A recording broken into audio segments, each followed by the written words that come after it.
Bon, Frédéric Moreau, 500 millions d'euros pour l'achat et la livraison d'armes en Ukraine. L'Union européenne brise un tabou aujourd'hui, plutôt hier, celui de ne pas fournir d'armes à des belligérants. En effet. Frédéric Moreau. En effet, c'est une révolution copernicienne.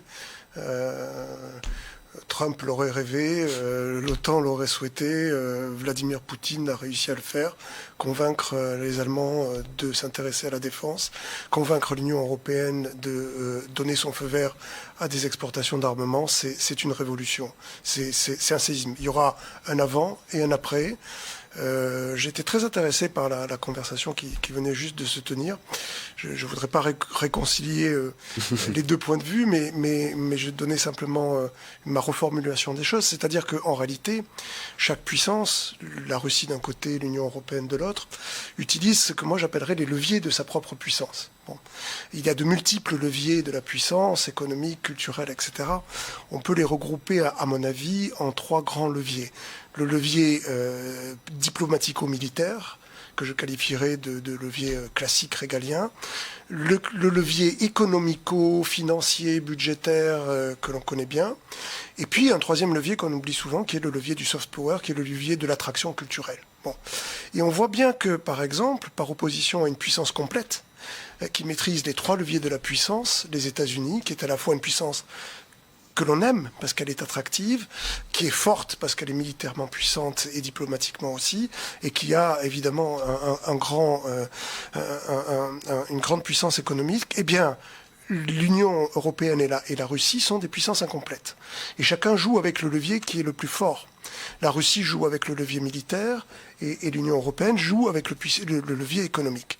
La révolution qui vient de se produire, c'est que cette Union européenne qu'on a toujours brocardée en disant mais vous voyez bien, l'Union européenne ne fait que parler, c'est une union de valeurs, etc.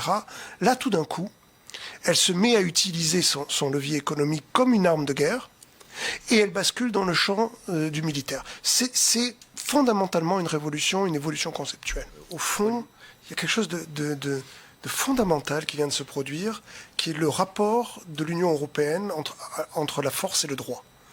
Voilà. L'Union européenne est un ordre de droit une source de droit, comme on le sait tous, qui s'est construit par le droit. Et surtout pour les Allemands, compte tenu de leur passé, des fantômes du passé, ont toujours été très attachés à cette construction juridique. Et aujourd'hui, on se rend compte que le droit est impuissant s'il n'est pas soutenu par la force. La force est vile si elle n'est pas au service du droit.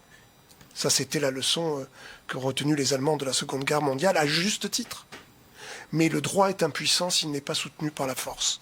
C'est vraiment quelque chose de très profond qui vient de se produire.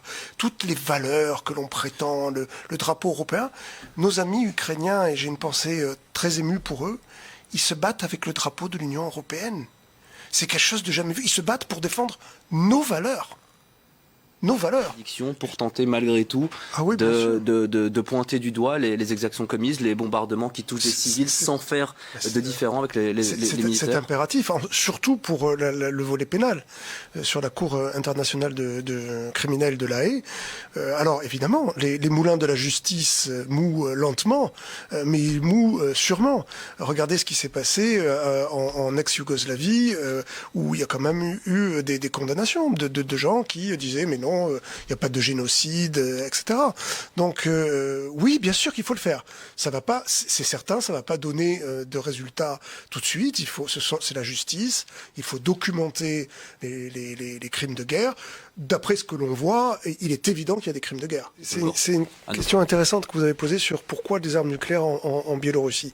Militairement, pour Poutine, ça n'a aucun intérêt. On est d'accord. Aucun intérêt. Et pourquoi ça n'a aucun intérêt? Parce que les armes stratégiques, c'est dans les sous-marins, c'est dans les missiles intercontinentaux, et les armes tactiques, elles sont déjà bien plus en avant puisqu'elles sont à Kaliningrad, qui est l'enclave russe, l'ancienne Königsberg prussienne, bien plus en avant sur le territoire européen, et il a tout ce qu'il faut sur le territoire de Kaliningrad. Ça veut dire quoi de mettre des armes nucléaires sur la Biélorussie?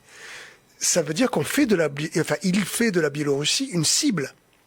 Donc ça veut dire quoi? Ça veut dire qu'il lie indissociablement son destin enfin le destin de la Biélorussie au destin de la Russie. C'est ça, c'est un arrimage à la vie et à la mort, si je puis dire. Voilà. Après, c'est comme une stratégie militaire, finalement, d'en faire un allié visible pour les Européens, Une cible, pour ne pas pouvoir c'est dissocier. Frédéric Moreau, là-dessus, sur ce président ukrainien, avant de parler de la crise ce humanitaire. président ukrainien est rentré dans l'histoire. Quoi qu'il arrive, qu'il vive ou qu'il meure, il a gagné sa place dans l'histoire, et de ce point de vue-là, Poutine a échoué. C'est un symbole. Le terme de nazification, c'est une farce digne des procès, des purges staliniennes. On rappelle que le président est juif et que son père s'est battu, voilà, son grand-père s'est battu. Donc ça, c'est une farce. Sur l'histoire des Tchétchènes, c'est très important.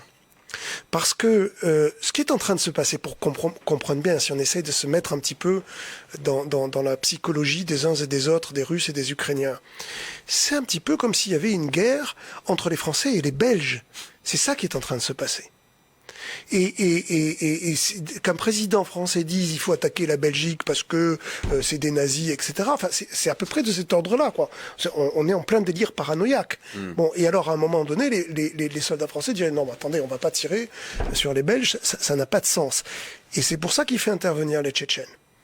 Parce que les soldats russes qui ont été pris, ah oui, ils n'ont aucun problème. Simplement, il va falloir qu'il explique, parce que ça va finir par se savoir, à la population russe, qu'il a envoyé des Tchétchènes qui sont partis de chez eux au cri de Allah Akbar pour tuer des Slaves. Qui sont parfois leurs cousins. Parce que là, c'est vraiment un déchirement. Tu peux pas, d'un côté, expliquer que les Ukrainiens, c'est la même chose que les Russes, qui font partie de la grande famille russe, et puis, d'un autre côté, on va les tuer. Ça, c'est pas possible.